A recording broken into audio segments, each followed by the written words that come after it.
The revolution's begun. The time to stand up has come. We are the rocking of the throne. We are the rocking of the throne. Ew. Hi, I'm Victor Tiffany with Revolt Against Plutocracy, and today I have Charles Douglas with me, whom I met at the People's Convergence Conference in Washington, D.C. last weekend. He is the founder and the chairman of the People's Party of North Carolina. Charles, thanks for joining me. Thank you, Victor. You, how did you come about actually forming a political party? What brought you to that, and what did that take? Well, I actually didn't get into politics for policy. It was actually my parents that were interested in politics. And my mother passed away in 2012, and working within the Democratic Party was like a career for me to make money. She was the one that was really big into Democratic policies. And once I got inside of the Democratic Party, I saw how corrupt it was, I saw how ineffective it was, and I started studying it from the inside out. So 2016 comes around, I see that the Democratic Party is not salvageable, and I've done 4 years of research into why it has always been an organization that, quite frankly, doesn't relate to the people or inspire confidence in the people. They just do it because it's the lesser of two evils. And so once I got together all of the problems and found solutions, it became pretty obvious to me it's time for a new party. You were at the conference and brought up some ideas and even questions about using social media to advance your approach, which, just very quickly, it's very oriented toward the local politics. Is that right? It is. So we're working on a national strategy called CFAR or else, and you're working on a local strategy in which you stress the need for radical empathy. Would you just quickly outline what you mean by that? Radical empathy, to a lot of people when they hear the word, would think, let's just be nice, let's be good citizens towards each other. But it's actually a pretty tactical move when you have two parties that don't represent the people, they're not relatable to the people. Radical empathy is simply saying that before you push your policy perspective, whether that be Medicare for all, free public and college education, that you first try to get to know that person so you can relate your policy to their own individual lived experience. Okay, so let's talk about social media then. We, of course, built Bernie or Bust on social media. We didn't have an advertising budget. I think we might have spent 100 hours advertising online to get people to take that pledge. The rest of it was built initially on social media, primarily on Facebook, which is where we spawned from. And then we moved over to Twitter at some point, but the vast majority of our traffic to our website came from 4 or 5 of us starting out posting on Facebook, as many Bernie groups and progressive groups as we possibly could. How do you think you can deploy social media? Let's narrow this topic first to a very local kind of environment, whether it's a city or a congressional district. How do you narrow down your effective reach of your message, whatever that message is, to a very narrow and small geographic area on a World Wide Web? It all starts with the citizen audit. So with Facebook, with Instagram, with all the social media platforms we're using right now, the algorithms always prioritize live streaming. So in a local community, the best way to get a third party, any organization, a nonprofit off the ground is to do something I call a citizen audit. So what that looks like in practice, that's me walking out of my door, walking up to somebody and saying, hey, look, I don't know if you're Republican, Democrat, Libertarian, or conservative, but I do know you're a member of Boone, North Carolina. I just want to know how you look at the world. What do you think about our streets? What do you think about zoning or just any issue that affects you? Get that information. I don't push any policy, any perspective. I simply ask them who they are, where they came from, I take that information, get it on video, and go to the next person. Once you get done with that citizen audit, then you make a collage and you push that out on a Facebook platform and a video of the people of Boone. You know how you have humans of New York? The people of Boone.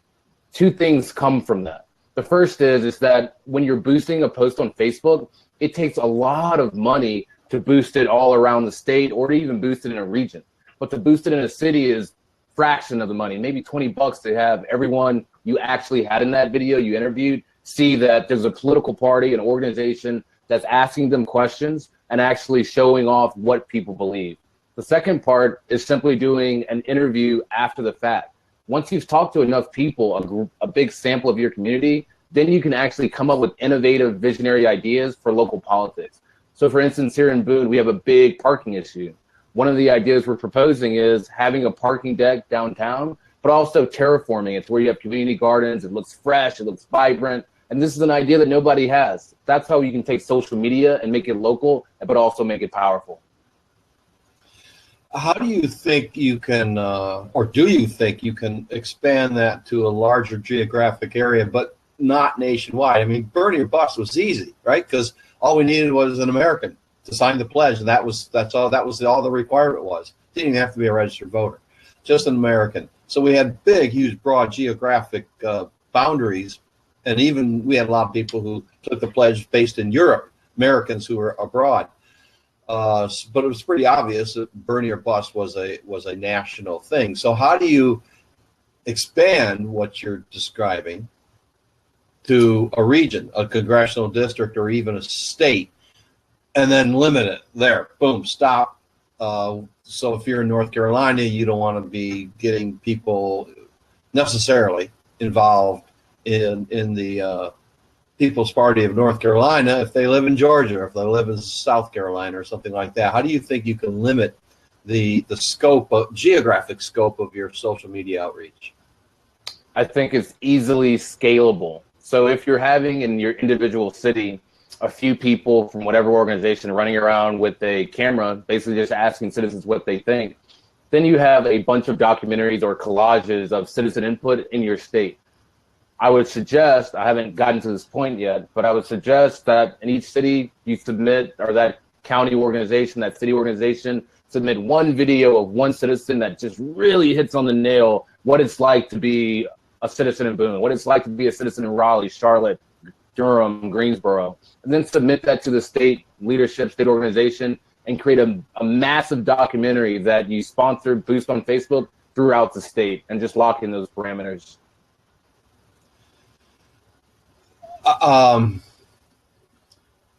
Trying to think how to ask this question.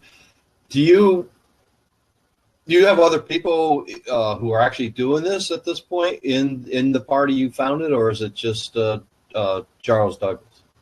It's three of us right now, but I've actually kind of had to take a pause and look at, so what I've been working on for the last week since I got back from the conference is that a lot of people have reached out to me about starting a people's party in their state. And my whole idea was to make North Carolina a model, do it here, and then export. But now I'm in a position where I need to do the People's Party guide for the people. So that's what I've been working on, as well as getting the Populist Agenda, a series that explains it to where I can work on North Carolina and not have to worry about teaching others around the country or in other cities how to do it, because I have a video series and a guide to help them.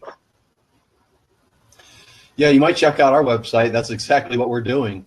We're trying to show people how we did burn or bust, how we built that movement to replicate it over and over and over again and for 468 upcoming congressional races. So that, and that's why I'm asking you about how you could confine the scope of your outreach in social media, because that's our difficulty. How do we show people how to limit the scope of their outreach to just one particular area? So what I wanted to ask you was, do you have a way? I mean, there's three of you right now, but do you have a recruitment ability? Are you signing people up? Do you have the ability to? I don't know how to do it. We had a pledge form, a voter pledge. We will only vote for Bernie and ultimately Jill Stein, and that's it. We're not going to vote for the Democratic Party nominee unless it is Bernie. So I mean, that was the idea of Bernie or Bust. Do you have some kind of ability to get people signed up to the People's Party of North Carolina? Well, you'd have to, I guess, how would I put this? So I'm actually not looking to sign people up. So the whole idea of the populist agenda and the People's Party here in North Carolina is not necessarily just to get ballot access or to even sign up new members. It's simply about creating 4 meetings a week, or excuse me, 4 meetings a month, where everyday local citizens can come in and talk about politics, debate, be informed, learn how to organize, learn how to fundraise, and have community events.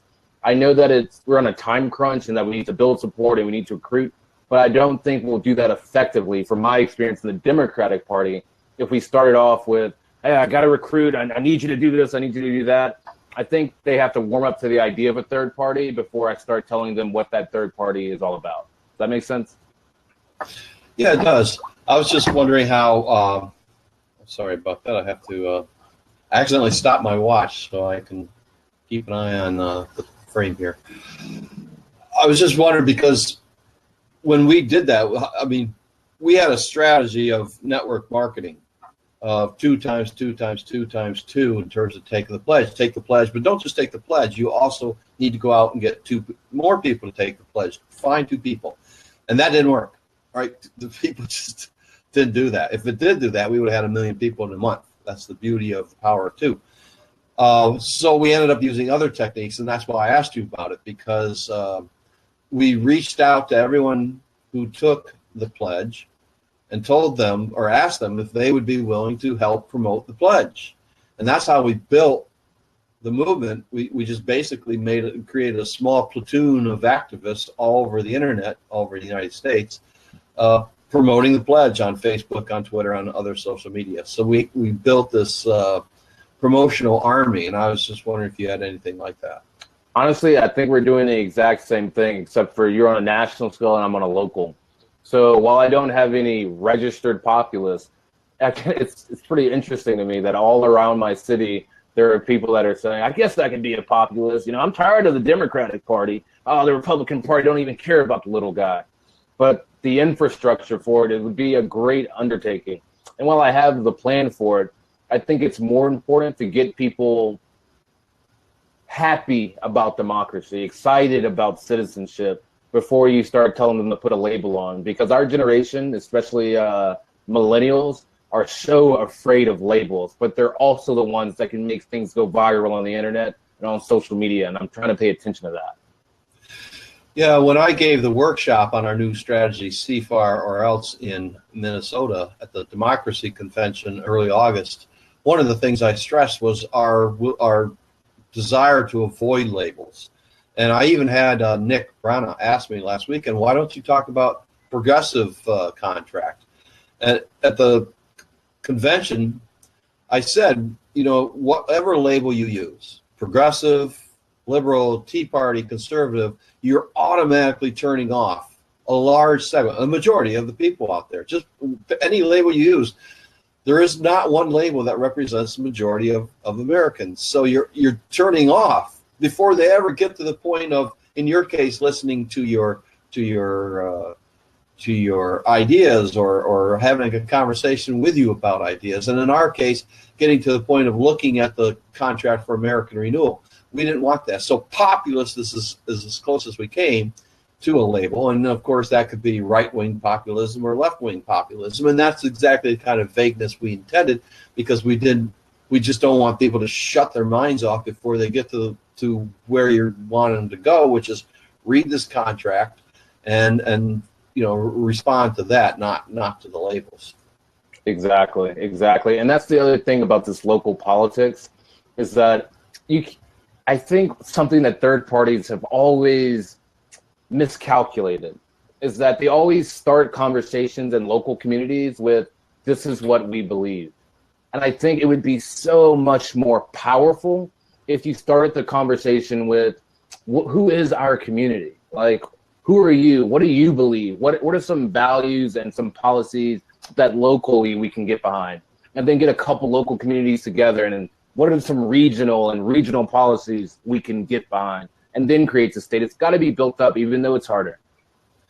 It is harder, and I'm wondering if you could even advise us in light of the fact that we are on much different scale than what you are, but we're still dealing quite often one-on-one when we go to Twitter and we tweet out to a candidate who is running for Congress, and we say, hey, if you want to be elected, if you want to get the movement we're building behind you, sign the dotted line, or else we're going to be a movement against you. I mean, do you have suggestions for how we might use that idea that you're outlining in order to build support from candidates on social media?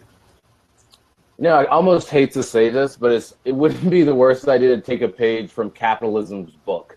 If you look at corporations, both nationally and in the States, they do this thing where they highlight the employee of the month in an ad. They do this thing where they pretend to interview. Have you seen those car ads where they'll be like, these aren't real actors, these are real people looking at the new Ford Escape? When you're doing something that helps people and that you're trying to gain and build engagement and momentum, it always helps to showcase the supporters, that strong army of platoon you already have, off to the rest of your loose support. So if there was to be one suggestion I would have, is to give some of your supporters a chance to live stream. Do a photo of them and say, these are our supporters, and thank them, and go around town and be like, hey, I'm Victor with Revolt Against the Plutocracy. Do you know what a plutocracy is? Oh, no, Victor, I don't. What is it? Like, these engagement where people can see you interacting with people on the street, supporting your supporters, highlighting them. I think this is how you gain further engagement, because you're building community, not just a platform. And you founded the People's Party in North Carolina. Have you had anyone express from other states a desire to replicate what you're doing, to say, hey, I'm in South Carolina, I'm in Georgia, whatever, I want to start a People's Party? Charles, how do I do that? Just Indiana, Iowa, Georgia, and perhaps Louisiana, although the communication has been a little hit and miss, but 3 states. Well, that's a start. I mean, we began with 3 leverage activists and 2 candidates who have actually taken the pledge, and of course we've grown from there. So large journeys start with one step, as they say. And I finally have one more question I meant to ask you last weekend that kind of glares at me when I look at your name written on a piece of paper. You any relation whatsoever to Frederick Douglass? You know what's really funny about that? If you Google search Charles Douglas with 2 S's on the Charles, the son of Frederick Douglass looks exactly like me. But as far as I know, I'm not related to him. But yeah, Google search that. I just saw it last week, and I almost thought I was reincarnated for a second. Good to know. I'll do that right after we get done here. Do you have any other questions or anything else you want to share? We got just a couple more minutes. I honestly just wanted to ask you about your plan moving forward. Obviously, in 2020, we want to come out of the gate and make a big impact. I'm not saying win the presidency or take control of both houses of Congress, although that would be amazing. But for you and your respective organization, your ideals and what you're striving for, moving forward, what's next? Well, actually, we are planning to take the presidency. We don't know who we're going to be supporting, of course, and the committee is only 5 people. And it occurred to us quite a while ago that we don't want to be 5 people making the decisions who we're going to back with this kind of leverage strategy that we deployed with Bernie or Bust. Right, so we don't know if it's going to be Tulsi or if she's even going to run, or Bernie again, or whomever. So we're going to once the candidates have pretty much positioned themselves as who's running, who's not running, then we'll take a survey of all the people who took the Bernie or Bust pledge and people who are still coming on to do the CFAR or else work for the 2018 midterms. We'll poll all of them online, and they will collectively decide who we're going to apply leverage for at the presidential level, and then the 5 or 6 of us will work on that effort. And we also hope that this whole idea of CFAR or else for 2018 is something that can continue into the general election. We want a brand new Congress. We want progressives and left populists to take over Congress and really create an American Reformation. Do we still have some more time left? We have about 30 seconds, maybe. Well, let me throw this in real quick about CFAR. At the conference, I was extremely, extremely impressed. Not only because you were one of the few people who actually had a strategy, but also because the People's Party is also about implementing a CFAR type strategy of elected official accountability reports. And it is always great to talk and collaborate with somebody who's coming up with new strategies. Well, I appreciate that, and hopefully we can talk and collaborate further down the road, especially as your project continues. You get more of these parties in more states, we'll have another conversation. Absolutely. Thank you, Victor. Thank you, Charles. Revolt Against Plutocracy won't just be covering the news about the necessary revolution in the United States. Sometimes we'll be making the news. If you want to stay on top of the revolutionary actions and strategies of grassroots, genuine progressives, and our allies, please subscribe to our YouTube channel today.